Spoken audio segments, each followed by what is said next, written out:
मुद्दा बिहार के चुनावों से पहले लगातार गर्माता हुआ नजर आया है। सबके बीच में एसआईआर का जो ड्राफ्ट है वो सामने आ गया है और उसके बाद में ड्राफ्ट सामने आने के बाद तेजस्वी यादव के एक बयान ने कैसे पटना से दिल्ली तक जो सियासत है वो गरमाई है, वो हम आपको बताने वाले हैं। तो ऐसे में तेजस्वी यादव जहां एसआईआर के ऊपर में विरोध कर रहे हैं तो वहीं चुनाव आयोग के ऊपर गंभीर आरोप भी लगा रहे हैं, लेकिन इस पूरी सियासत में तेजस्वी खुद फंसते हुए नजर आ रहे हैं। आपको दिखाते। मेरा भी नहीं है, हम चुनाव कैसे लड़ेंगे? ये चुनाव आयोग का एप्लीकेशन है और मेरा ईपीआईसी नंबर हमने इसमें डाला है।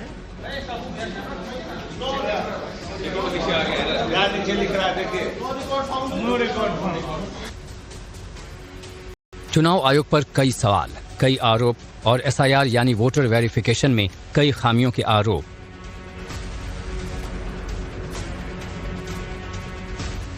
कुछ चुनाव आयोग से वाजिब जो है वो सवाल है, इन लाख मतदाताओं को मृत, स्थानांतरित या अनुपस्थित घोषित करने का आधार क्या है? क्या मतदाताओं को उनका नाम काटने से पहले कोई नोटिस या सूचना दी गई थी? 8वां प्रश्न है मेरा, क्या सूची से हटाए गए इन 65 लाख मतदाताओं को अपील का मौका मिला? तेजस्वी यादव की इसी प्रेस कॉन्फ्रेंस के बाद पटना से लेकर दिल्ली तक सियासी तूफान खड़ा हो गया। चुनाव आयोग को लेकर सियासी दलों में वार पलटवार होने लगा। केन प्रकारेण एसआईआर को ये लोग डिफेम कराना चाहते हैं।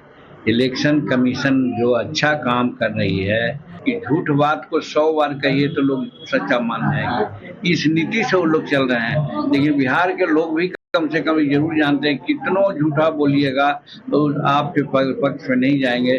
क्या आप चुनाव आयोग को बदनाम करने के लिए उसी प्रकार से झूठ बोलेंगे और ऐसा झूठ जो सीधा पकड़ा जाए?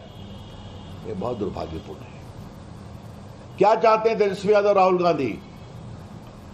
लगभग 20 लाख लोग की मृत्यु हो गई है, तो मरे हुए लोग वोटर बने।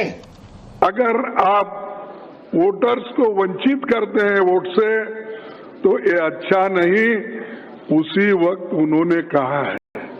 तो जो संविधान सभा में चर्चा हुई उसके खिलाफ काम आज ये गवर्नमेंट कर रही है और इलेक्शन कमीशन कर रहा है। एसआईआर ड्राफ्ट पर तेजस्वी के उठाए सवालों पर चुनाव आयोग ने भी जवाब दिया है।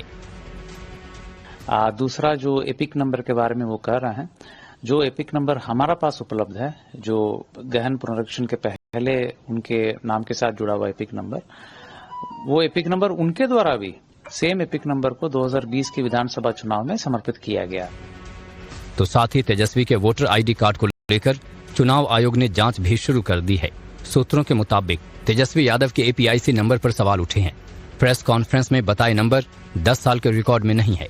एपीआईसी नंबर RAB291612 किसी रिकॉर्ड में नहीं मिला। इस EI का इशारा तेजस्वी के पास डबल वोटर कार्ड की तरफ है। फर्जी वोटर कार्ड की आशंका के चलते जांच शुरू की गई है। तेजस्वी के हलफनामे में भी उनका दिखाया एपीआईसी नंबर नहीं है। यानी तेजस्वी के प्रेस कॉन्फ्रेंस और एपीआईसी नंबर को लेकर अब चुनाव आयोग एक्शन मोड में है। अगर तेजस्वी की 2 वोटर आईडी हुई तो उनका कानूनी कार्रवाई में फंसना तय है। एनसीपी के नेता जितेंद्र आवाहन की तरफ से विवादित